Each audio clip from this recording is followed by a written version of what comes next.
Well, hello there. Thanks for taking a few minutes out of your busy schedule to watch this video.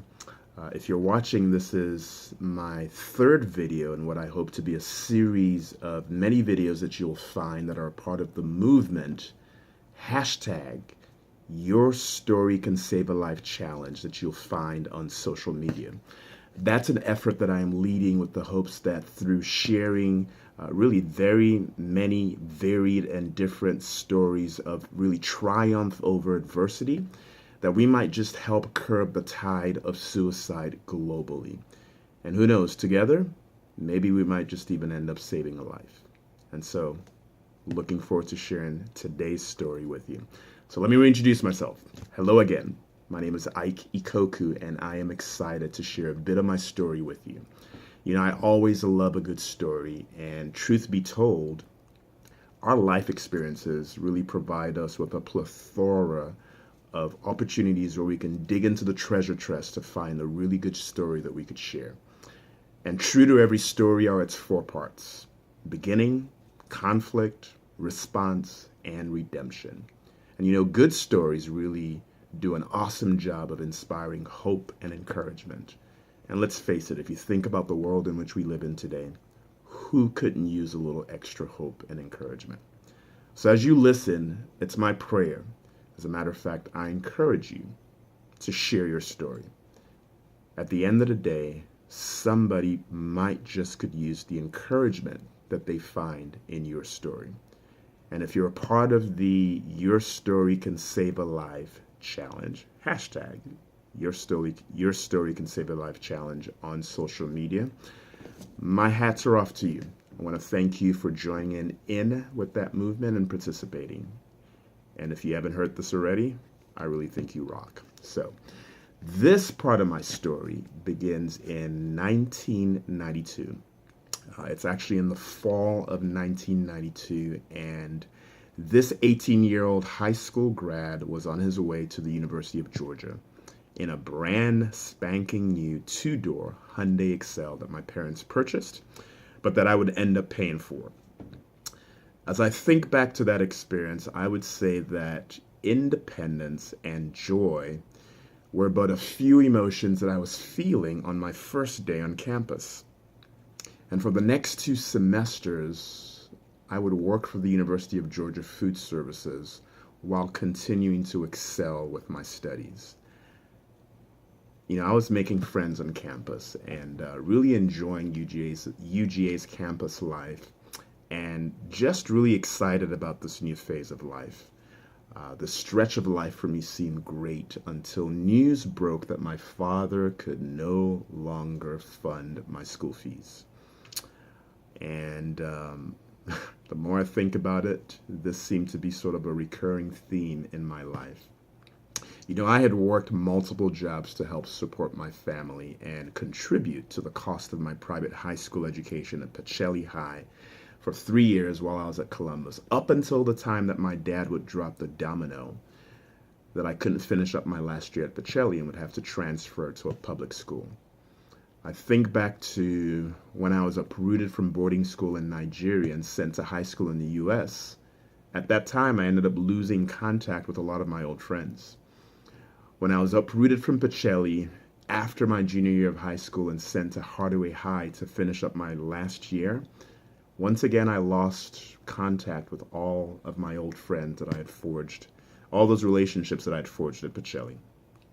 Now that I was being uprooted from the University of Georgia and pretty much being told that I had to fend for myself, this was kind of like deja vu all over again with the loss of my contacts at the University of Georgia. Not only was I being separated from friends again and really being financially abandoned, I also had to return my car. And if you know anything about the bond between a teenager and his first car, I mean, that was a very traumatic experience for me to have to go through. At this point of my separation from the University of Georgia, both of my parents were actually back.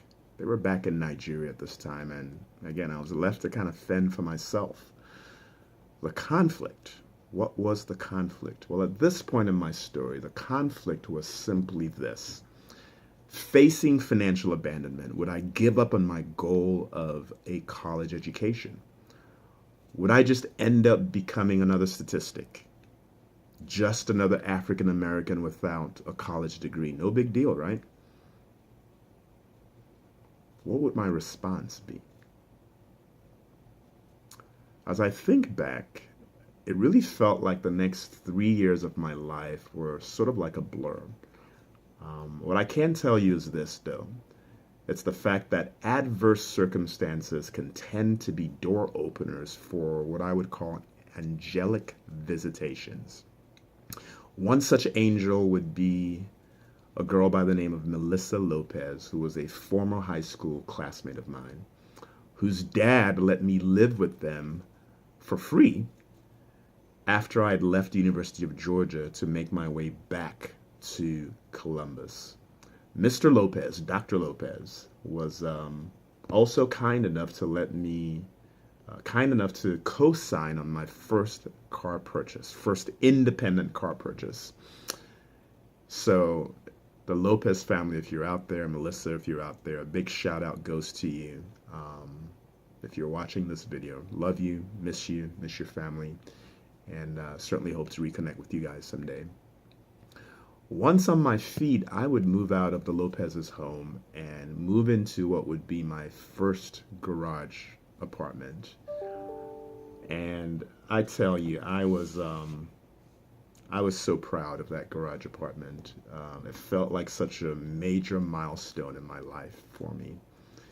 At this time, my employment was with the Chattahoochee River Club, which was a private fine dining club in Columbus, Georgia. Really, the who's in Columbus were those who really wined and dined at this establishment. It was during my employment here at the Chattahoochee River Club that I would meet my next angel.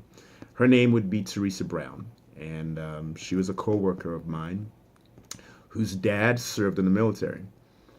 Their family actually adopted me. I took on their name. I had my name legally changed, and as a result of the adoption, I would get access to a lot of benefits for being the son of a military person. And probably one of the most important benefits as a result of that adoption was the fact that I was now able to qualify for in-state tuition, which was a very, very, very big deal in terms of helping me be able to pay for my college expenses. What was the redemption? The redemption from this part of my story was that by the year 1996, I would actually graduate at the top of my class with a bachelor's degree in accounting as part of the graduating class of Columbus State University, Columbus, Georgia.